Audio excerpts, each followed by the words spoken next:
Hey guys! So last time I posted a video of my idea.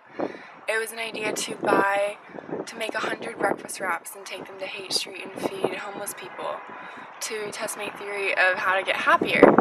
And so we decided, me and the Selfish team, decided to make a bunch of breakfast wraps and take them on Valentine's Day to make it a little extra special, and also because a lot of us didn't have Valentine's, so it was a good way to spend the day. You know, it's not usually that fun a day for people that are super single.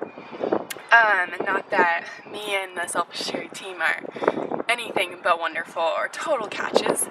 But yeah, so we decided to do it on Valentine's Day, and it went really well, actually. And we brought them flowers and chocolates, and we asked them what happiness is to them, and we got a lot of really cool answers that are all been meshed together in one video called The Selfish Theory Valentine's Day Event, which you can find above this video on my website, and you can also find it on YouTube if you Google that.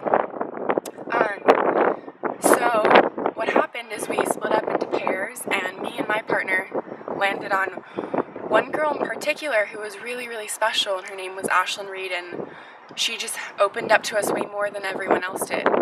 And she mentioned she could sing, and we were really excited, and right when she was about to sing, my video camera died, and it was so tragic.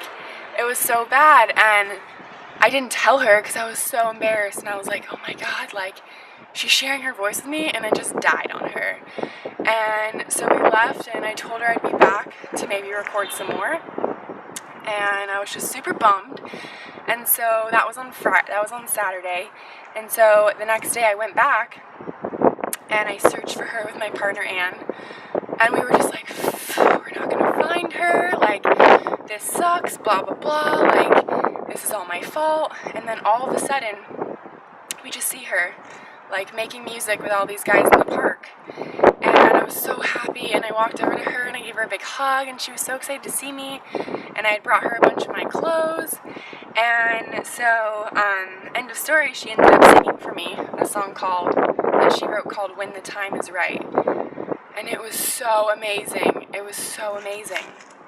And she had a phone, so we exchanged numbers, and that happened. And then after her, I ended up meeting a guy named Michael who played guitar for me, and it was so fucking good. Like, I couldn't believe it.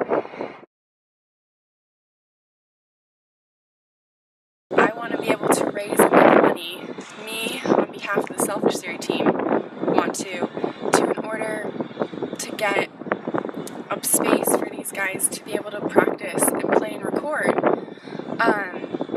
But the other half of it, which we were thinking, is like, what purpose would they serve? Like, why do they deserve this, you know? Everyone struggles, like, why do they deserve to get a free recording studio, right?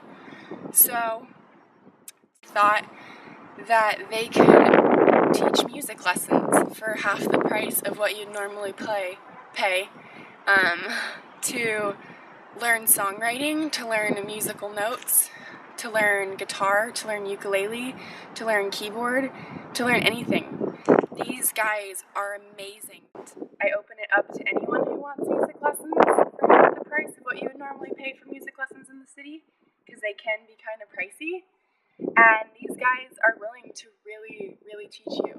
And they're going to teach me. I'm actually going to go in an hour to get my first music lesson from Ashlyn for soccer time.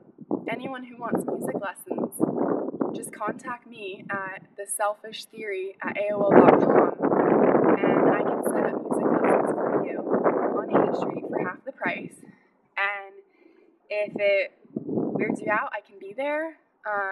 But it's not weird. They're so nice. They're so kind. And they're not like a lot of homeless people you meet. They're really real, and they're just struggling, man. And whether it's their fault or it's not their fault that they're there, like, they want to help me, and I want to help them. How can you really say no to that?